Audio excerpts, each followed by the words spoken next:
ದೇವರು ಪ್ರೀತಿಸುವ ಪ್ರೀತಿಯ ಬಿಗ್ ಜೆ ಟಿ ವಿ ಪ್ರಿಯ ವೀಕ್ಷಕರಿಗೆ ನಮ್ಮ ಕರ್ತನಾದ ಯೇಸು ಕ್ರಿಸ್ತನ ಹೆಸರಿನಲ್ಲಿ ನಿಮ್ಮನ್ನು ವಂದಿಸಿ ಸ್ವಾಗತ ಬಯಸ್ತಿದ್ದೇವೆ. ಬನ್ನಿರಿ, ಇಂದು ದೇವರ ವಾಕ್ಯವನ್ನು ನಾವು ಒಟ್ಟಾಗಿ ಅಧ್ಯಯನ ಮಾಡಿಕೊಳ್ಳೋಣ. ದೇವರ ವಾಕ್ಯವನ್ನು ಯಾಕೆ ನಾವು ಅಧ್ಯಯನ ಮಾಡಿಕೊಳ್ಳಬೇಕು, ಅಥವಾ ಕೀರ್ತನೆಗಳನ್ನು ಮುಖ್ಯವಾಗಿ ನಾವು ಯಾಕೆ ಅಧ್ಯಯನ ಮಾಡಿಕೊಳ್ಳಬೇಕು ಎಂಬುದಕ್ಕೆ ಒಂದು ಕಾರಣ ನಾನು ನಿಮಗೆ ಕೊಡ ಬಯಸ್ತೇನೆ.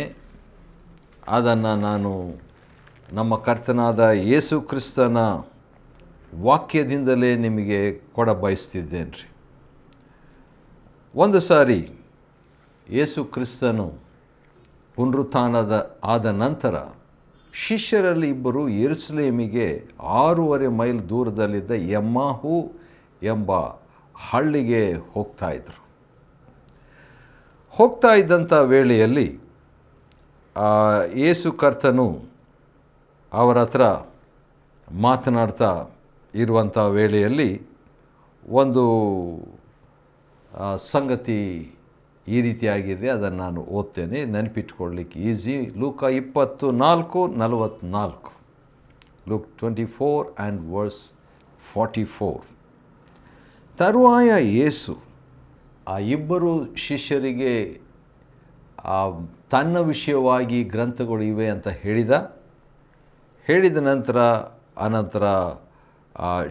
ಅವರು ಹೋಗಿ ಉಳಿದಂಥ ಶಿಷ್ಯರಿಗೆ ಹೇಳಿದರು.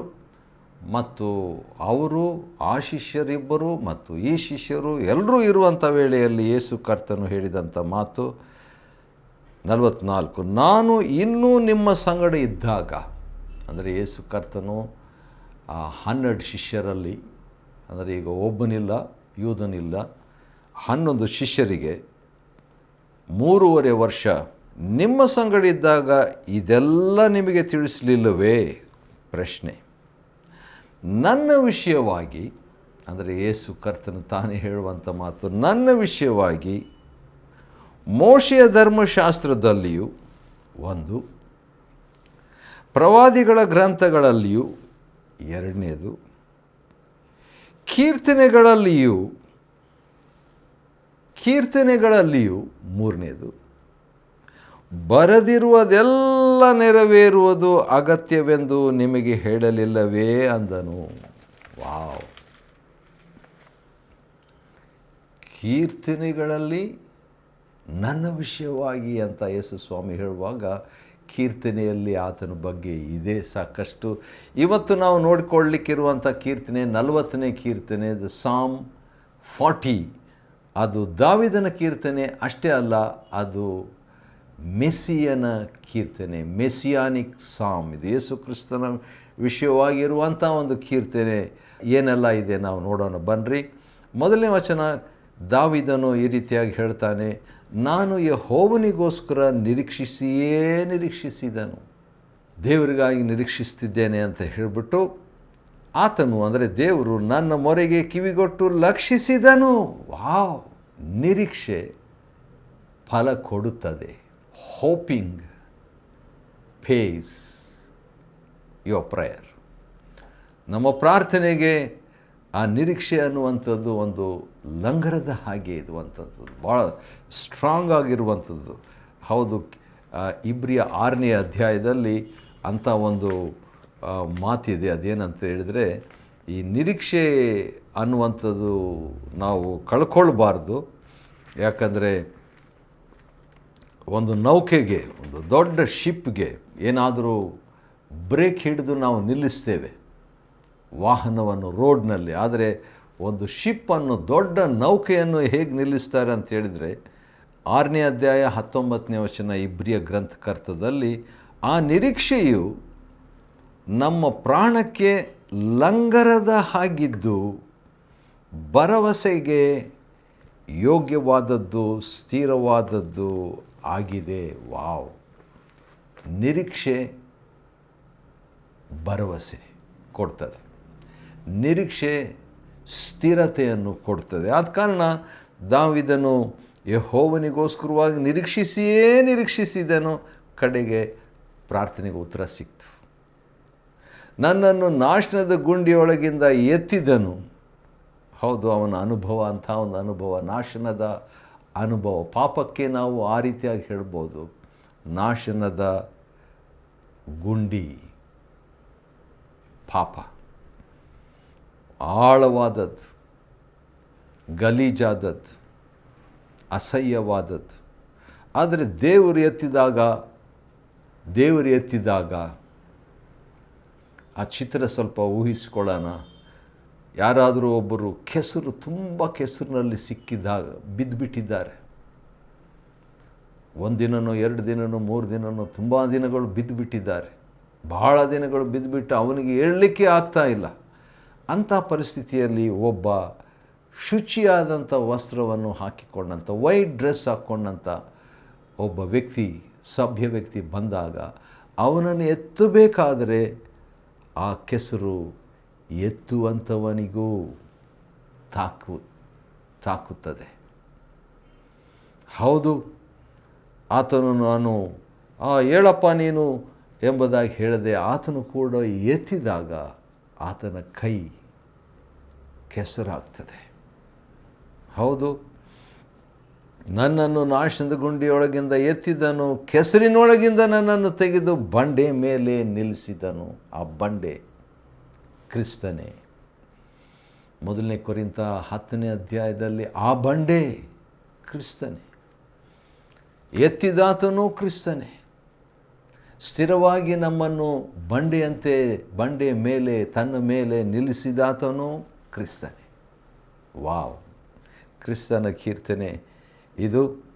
ನಾನು ದೃಢವಾಗಿ ಹೆಜ್ಜೆ ಇಡುವಂತೆ ಮಾಡಿದ ಆತನು ಆತನೇ. ಕೆಸರಿನಿಂದ ಎತ್ತುವಂಥದ್ದು ಯೇಸು ಕ್ರಿಸ್ತನೇ. ಬಂಡೆ ಮೇಲೆ ನಿಲ್ಲಿಸುವಂತೆ ಸ್ಥಿರವಾಗಿರುವಂಥದ್ದು, ಅಸ್ಥಿರವಾದಂಥ ಕೆಸರಿನ ಅನುಭವ ಸಾಕು. ಈಗ ಸ್ಥಿರವಾದ ಬಂಡೆ ಅನುಭವ ಅದು ಕ್ರಿಸ್ತನೇ. ಅನಂತರ ದೃಢವಾಗಿ ಹೇಗೆ ಹೆಜ್ಜೆ ಇಡಬೇಕು ಎಂಬುದಾಗಿ ಮಾಡಿದಾತನು ಆ ಕ್ರಿಸ್ತನೇ.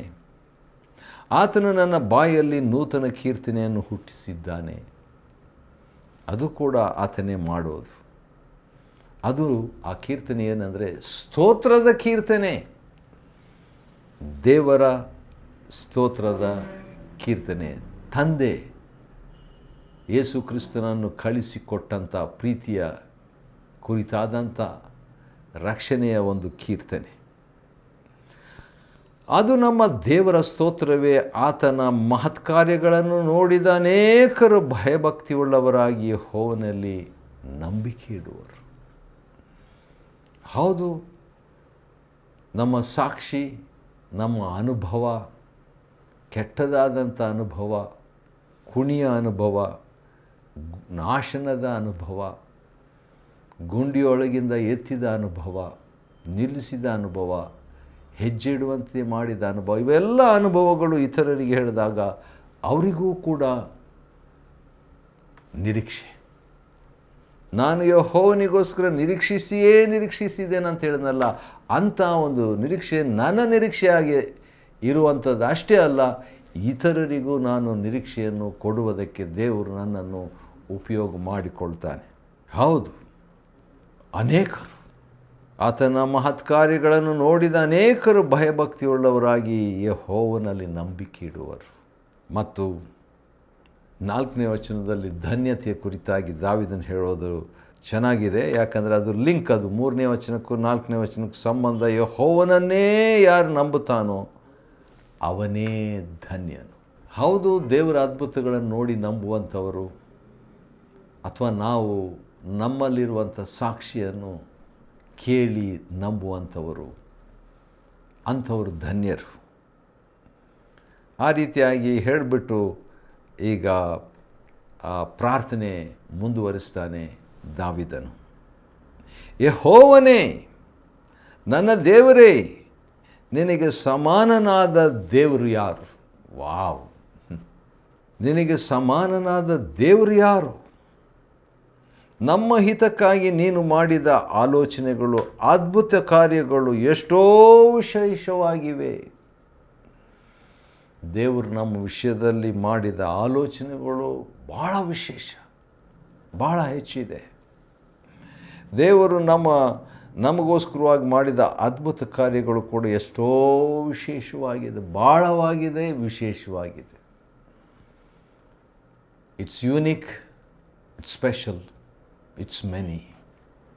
ಒಂದಲ್ಲ ಎರಡಲ್ಲ, ನಮ್ಮ ಜೀವನವೇ ಅದ್ಭುತಗಳ ಜೀವನ. ಯಾಕಂದರೆ ನಮ್ಮ ದೇವರು ಅದ್ಭುತದ ದೇವರು. ಆತನ ಹೆಸರು ಅದ್ಭುತ ಸ್ವರೂಪನು. ಹೌದು, ಆ ರೀತಿಯಾಗಿ ಇರುವಂಥ ದೇವರನ್ನು ನಾವು ಸ್ವೀಕಾರ ಮಾಡುವಾಗ ನಮ್ಮ ಜೀವನವು ಅದ್ಭುತದ ಜೀವನ.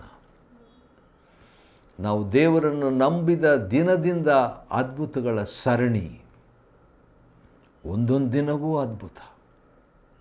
ಯಾಕೆ? ಒಂದೊಂದು ನಿಮಿಷನೂ ಈ ಅದ್ಭುತ ದೇವರನ್ನು ಮುಂದೆ ಇಟ್ಕೊಂಡು ನಾವು ಜೀವಿಸಬೇಕು ಎಂಬುದು ದೇವರ ಒಂದು ಚಿತ್ತವಾಗಿದೆ. ಎಷ್ಟು ಅದ್ಭುತ ಮಾಡಿದ್ದಾನೆ ಎಂಬುದನ್ನು ದಾವೀದನು ಈ ರೀತಿಯಾಗಿ ಹೇಳ್ತಾನೆ. ಅವುಗಳನ್ನಂದರೆ ದೇವರು ಮಾಡಿದ ಅದ್ಭುತ ಕಾರ್ಯಗಳನ್ನು ಹೇಳೋಣವಾದರೆ ಅಸಾಧ್ಯವು, ಅವು ಅಸಂಖ್ಯಾತವಾದವು. ಸಾಧ್ಯ ಇಲ್ಲ ದೇವರು ಮಾಡಿದ ಅದ್ಭುತ ನಾನು ಹೇಳಲಿಕ್ಕೆ. ಅದನ್ನು ಎಣಿಸ್ಲಿಕ್ಕೂ ಆಗಲ್ಲ, ಅಷ್ಟೊಂದಿದೆ ಎಂಬುದಾಗಿ ಹೇಳಿಬಿಟ್ಟು 6ನೇ ವಚನ, ಕೀರ್ತನೆ 40, ದ ಬುಕ್ ಆಫ್ ಸಾಮ್ ಚಾಪ್ಟರ್ 40 ವರ್ಸ್ 6, ವರ್ಸ್ 7, ವರ್ಸ್ 8. 6ನೇ ವಚನ, 7ನೇ ವಚನ, 8ನೇ ವಚನ ಯೇಸು ಕ್ರಿಸ್ತನು ಹೇಳಿದ ಮಾತುಗಳಿವು. ಹೌದು, ದಾವೀದನು ಹೇಳಿದ ಮಾತು, ಆದರೆ ಯೇಸು ಕ್ರಿಸ್ತನ ಪ್ರವಾದನೆ, ಮೆಸ್ಸಿಯನ ಕೀರ್ತನೆ ಇದು ಅಂತ ನಾನು ಹೇಳಿದ್ನಲ್ವ, ಮೆಸ್ಸಿಯಾನಿಕ್ ಸಾಮ್. ಹಾಗಾದರೆ ಯೇಸು ಸ್ವಾಮಿ 40ನೇ ಕೀರ್ತನೆಯಲ್ಲಿ ಏನು ಹೇಳ್ತಿದ್ದಾರೆ ನೋಡೋಣ ಬನ್ನಿರಿ. 6ನೇ ವಚನ, ಯಜ್ಞ ನೈವೇದ್ಯಗಳು ನಿನಗೆ ಇಷ್ಟವಿಲ್ಲ, ಸರ್ವಾಂಗ ಹೋಮಗಳನ್ನಾಗಲಿ ದೋಷ ಪರಿಹಾರಕ ಯಜ್ಞಗಳಾಗಲಿ ನೀನು ಅಪೇಕ್ಷಿಸಲಿಲ್ಲ. ಯಾಜಕಾಂಡದಲ್ಲಿ ದೇವರಲ್ವೇ ಈ ಯಜ್ಞಗಳ ಬಗ್ಗೆ, ನೈವೇದ್ಯಗಳ ಬಗ್ಗೆ, ಸರ್ವಾಂಗ ಹೋಮಗಳ ಬಗ್ಗೆ, ಬಲಿಗಳ ಕುರಿತಾಗಿ ಹೇಳಿದ್ದು ದೇವರಲ್ವ? ದೇವರೇ ಹೇಳಿದ್ದು. ಆದರೆ ಈ ಯಜ್ಞಗಳನ್ನು, ನೈವೇದ್ಯಗಳನ್ನು, ಸರ್ವಾಂಗ ಹೋಮಗಳನ್ನು ಮಾಡಿರಿ ಅಂತ ಹೇಳಿದ ದೇವರು ಈಗ ಇಷ್ಟ ಇಲ್ಲ, ಅಪೇಕ್ಷಿಸ್ತಾ ಇಲ್ಲ ಎಂಬುದಾಗಿ ಹೇಳುವುದರ ಅರ್ಥ ಏನಂತ ನೋಡುವಾಗ, ಹೌದು, ಅದನ್ನು ದೇವರು ಆಗ ಹೇಳಿದರು. ಆದರೆ ಒಂದು ಕಾಲ ಬರ್ತದೆ ದೇವರಿಗೆ ಅದೆಲ್ಲ ಇಷ್ಟ, ಬೇರೆ ಇನ್ನೊಂದೇನೋ ಇಷ್ಟ ಅಂತೆ. ಏನಿರ್ಬೋದು? ದೇವರಿಗೆ ಇಷ್ಟವಾದದ್ದು ಏನಿರ್ಬೋದು ರೀ? ದೇವರ ಅಪೇಕ್ಷೆ ಏನಿರ್ಬೋದು? ಏನಂದರೆ 7ನೇ ವಚನ, ಈಗೋ ಇದ್ದೇನೆ ಎಂಬುದಾಗಿ ಹೇಳುವವರು ದೇವರಿಗೆ ಇಷ್ಟ. ನನ್ನ ಕರ್ತವ್ಯವು ಗ್ರಂಥದ ಸುರುಳಿಯಲ್ಲಿ ಬರೆದಿದೆ, ನನ್ನ ಬಗ್ಗೆ ಬರೆದಿದೆ ಬೈಬಲ್ನಲ್ಲಿ ಎಂಬುದಾಗಿ ಹೇಳುವವರು ಆತನಿಗಿಷ್ಟ. ದೇವರೇ, ನಿನ್ನ ಚಿತ್ತವನ್ನು ಅನುಸರಿಸುವುದೇ ನನ್ನ ಸಂತೋಷ ಎಂಬುದಾಗಿ ಹೇಳುವವರೇ ಆತನಿಗಿಷ್ಟ. ಹಾಗಾದರೆ 3 ವಿಷಯಗಳು, ಯಜ್ಞ ನೈವೇದ್ಯಗಳು. ಯಜ್ಞಗಳು ದೇವರಿಗೆ ಇಷ್ಟವಿಲ್ಲ, ನೈವೇದ್ಯಗಳು ದೇವರಿಗೆ ಇಷ್ಟವಿಲ್ಲ, ಸರ್ವಾಂಗ ಹೋಮಗಳು ದೇವರಿಗೆ ಇಷ್ಟ ಇಲ್ಲ. ಹಾಗಾದರೆ ದೇವರಿಗೆ ಇಷ್ಟವಾದದ್ದು ಏನು ರೀ? ನಾನಿದ್ದೇನೆ ದೇವರೇ, ಐ ಆಮ್ ಅವೈಲಬಲ್, ನಾನು ನಿನಗೆ ಲಭ್ಯವಾಗಿದ್ದೇನೆ. ನನ್ನ ಬಗ್ಗೆ ಬೈಬಲ್ನಲ್ಲಿ ಬರೆದಿದೆ, ಬೈಬಲ್ನಲ್ಲಿ ಬರೆದದ್ದನ್ನು ನಾನು ನಡ್ಕೊಳ್ತೇನೆ, ಅದರಂತೆ ನಡೀತೇನೆ ಅಂತ ಹೇಳುವಂಥವರು ದೇವರಿಗಿಷ್ಟ. ಅಥವಾ ಅರ್ಥ ಆಗಲಿಲ್ವಾ? ಅದನ್ನು ಇನ್ನೊಂದು ರೀತಿಯಿಂದ ಹೇಳ್ಬೋದು. ಕೀರ್ತನೆ 40, 8ನೇ ವಚನ, ನನ್ನ ದೇವರೇ ನಿನ್ನ ಚಿತ್ತವನ್ನು ಅನುಸರಿಸುವುದೇ ನನಗೆ ಸಂತೋಷ ಎಂಬುದಾಗಿ ಹೇಳುವಂಥವರು ದೇವರಿಗಿಷ್ಟ. ನಿನ್ನ ವಾಕ್ಯವು ನನ್ನ ಅಂತರಂಗದಲ್ಲಿ ಇದೆ ಎಂಬುದಾಗಿ ಹೇಳುವಂಥವರು ದೇವರಿಗಿಷ್ಟ. ಇದು ಯಾರ ಬಗ್ಗೆ ಇದೆ? ನೋಡೋಣ ಬನ್ನಿರಿ. ಇದೇ ಮಾತು ಇನ್ನೊಂದು ಕಡೆ ಬೈಬಲ್ನಲ್ಲಿದೆ. ಅದು ಎಲ್ಲಿದೆ ನೋಡೋಣ. ಯಾರ ಬಗ್ಗೆ ಇದೆ ನೋಡೋಣ. ಏನೆಲ್ಲ ಬರೆದಿದೆ ನೋಡೋಣ. ಏನಾದರೂ ವ್ಯತ್ಯಾಸವಾಗಿದೆಯಾ ನೋಡೋಣ. ಬನ್ನಿರಿ. ಇಬ್ರಿಯರಿಗೆ ಬರೆದ ಪತ್ರಿಕೆ 12ನೇ ಅಧ್ಯಾಯ. ಇಬ್ರಿಯ, the book of Hebrews, chapter 12 verses 5 to 7 ಅಥವಾ 5-6 ಮಾತ್ರ ಓದಿಕೊಳ್ಳೋಣ. 5ನೇ ವಚನ, ಇಬ್ರಿಯರಿಗೆ ಬರೆದ ಪತ್ರಿಕೆ 12:5. ಮಕ್ಕಳಿಗೆ ಹೇಳುವಂತೆ ನಿಮಗೆ ಹೇಳಿದ ಎಚ್ಚರಿಕೆಯ ಮಾತನ್ನು ಮರೆತು ಬಿಟ್ಟಿದ್ದೀರೋ ಎಂಬುದಾಗಿ ಹೇಳಿಬಿಟ್ಟು, ಅದಕ್ಕಿಂತ ಮುಂಚೆ ಇನ್ನೊಂದು ನೋಡಬೇಕು ಕರೆಕ್ಟಾಗಿರುವಂಥದ್ದು. ಅದಲ್ಲ, ಇಬ್ರಿಯ 10, 12 ಅಲ್ಲ 10, 5ನೇ ವಚನ, 5ರಿಂದ 7 ವಚನಗಳು ಏನಾಗಿದೆ ಅಂತ ಹೇಳ್ಬಿಟ್ಟು ನಾವು ನೋಡೋಣ. 5ನೇ ವಚನದಲ್ಲಿ, ಆದುದರಿಂದ ಕ್ರಿಸ್ತನು ಭೂಲೋಕದೊಳಗೆ ಬರುವಾಗ, ಯಾರು? ಕ್ರಿಸ್ತನು. ಏನಂತ ಹೇಳ್ತಾರೆ? ದೇವರೇ, ಯಜ್ಞ ನೈವೇದ್ಯಗಳು ನಿನಗೆ ಇಷ್ಟವಾಗಿರಲಿಲ್ಲ. ಅದೇ ಮಾತು ಕೀರ್ತನೆ 40:6 ಮಾತೆ ಈ ಇಬ್ರಿಯ 10:5 ಇರುವಂಥ ಮಾತು. ಯಜ್ಞ ನೈವೇದ್ಯಗಳು ನಿನಗೆ ಇಷ್ಟವಾಗಿರಲಿಲ್ಲ, ನನಗೆ ದೇಹವನ್ನು ಸಿದ್ಧ ಮಾಡಿಕೊಟ್ಟು. ಇದು ಅಲ್ಲಿಲ್ಲ. ಸರ್ವಾಂಗ ಹೋಮಗಳಲ್ಲಿಯೂ ದೋಷ ಪರಿಹಾರಕ ಯಜ್ಞಗಳಲ್ಲಿಯೂ ನೀನು ಸಂತೋಷ ಪಡಲಿಲ್ಲ. ದೇವರಿಗೆ ಇಷ್ಟ ಇಲ್ಲ ಅಂತೆ.